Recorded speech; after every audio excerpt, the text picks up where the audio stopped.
Kaj vam pomeni, v bistvu, da ste danes tukaj med 7 kandidati za dobrotnika leta? Če lahko povem, mislim, da je to posebna nagrada. Ne samo zame, ampak tudi za vse tiste, ki so v mojem krogu bili doslej. Da jim gre tudi zahvala, zaradi tega, ker če njih ne bi bilo, tudi mene ne bi bilo danes tukaj. In zahvala gre tudi vam, ki ste program zastavili, zasnovali, ga spremljali in nenazadnje pripeljali tudi do današnjega dne, da smo lahko tukaj. Mislim, da je to nagrada posebna, saj meni že prvi klic gospe novinarke iz Primorskih novic je bil zame poseben klic, poseben dar, zaradi tega, ker najbrž sem človek, ki rada pomagam, rada delam, prostovoljka sem najbrž od vselej in ta klic mi je pomenil ogromno, tako da sem takrat se skoraj naježila in tako tudi povedala gospe novinarki, da to je bila prva nagrada, že klic. Potem pa plaketa, pa vsa ta druščina, ki me je spremljala ves čas z glasovanjem, to so moje kolegice, sošolke, pa šolski tovariši, pa upokojenci, ker jaz sem upokojenka. In je to res poseben dogodek.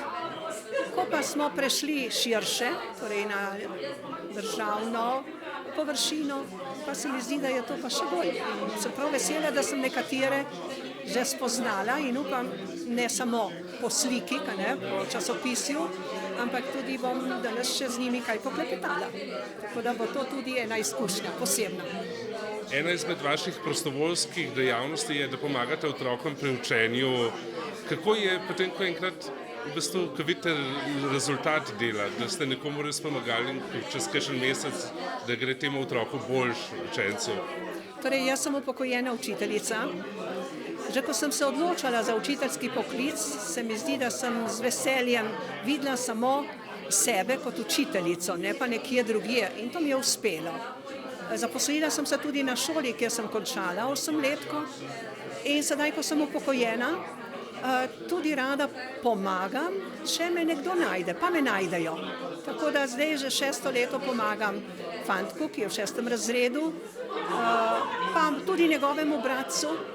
In glede na to, da se razveseli on, da je uspešen v šoli, tako mlajši kot starejši, delim veselje, zadovoljstvo z njima dvema, delim veselje tudi starši in nenazadnje tudi s kolegico razredničarko oziroma učiteljico. Tako da je tisto njuno veselje, njuno zadovoljstvo v tem šolskem letu, prej so bili pa drugi. Mislim, da je to največja sreča, ki jo lahko človek doživi. Ne rabiš ničesar, kot videti zadovoljen obrazek otroka, da še vedno rad pride.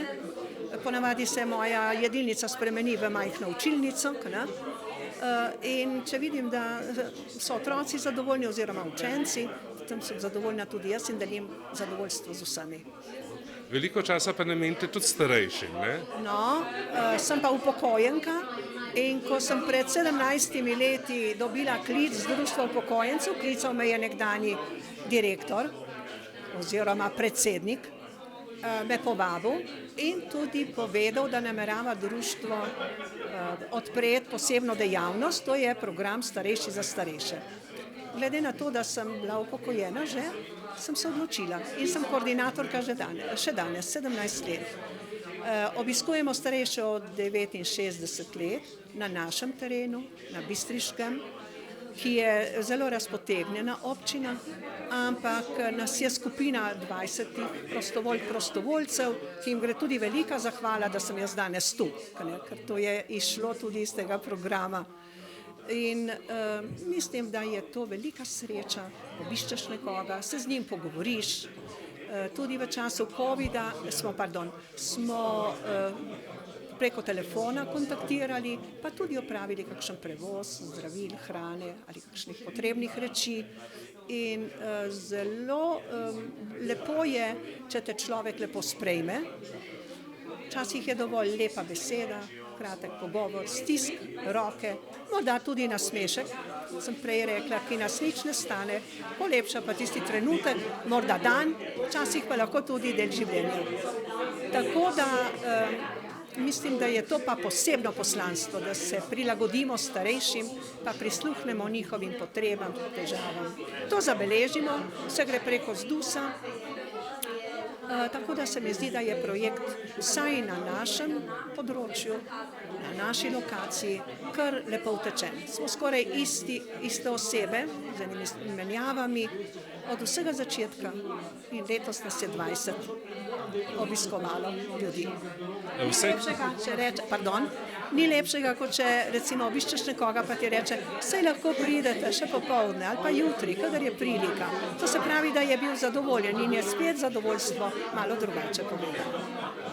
Vse vas zmagovalce v bistvu izzovem, kateri pa, če bi moral glasovati za enega od vas 7, koga bi? Joj, zdaj ste me pa našli, ker prvič prebrala sem, odkot so ti ljudje.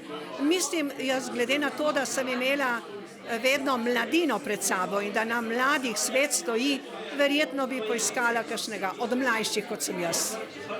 Ja. Bi pa morda zaželela vsem še veliko moči, zdravja, optimističnih trenutkov, pa ne glede na to, ali pomagamo mlajšim ali pomagamo starejšim. Z eno tako mislijo, danes jaz nekomu pomagam, mogoče bo pa jutri kdo meni, če bom pomoči potrebna.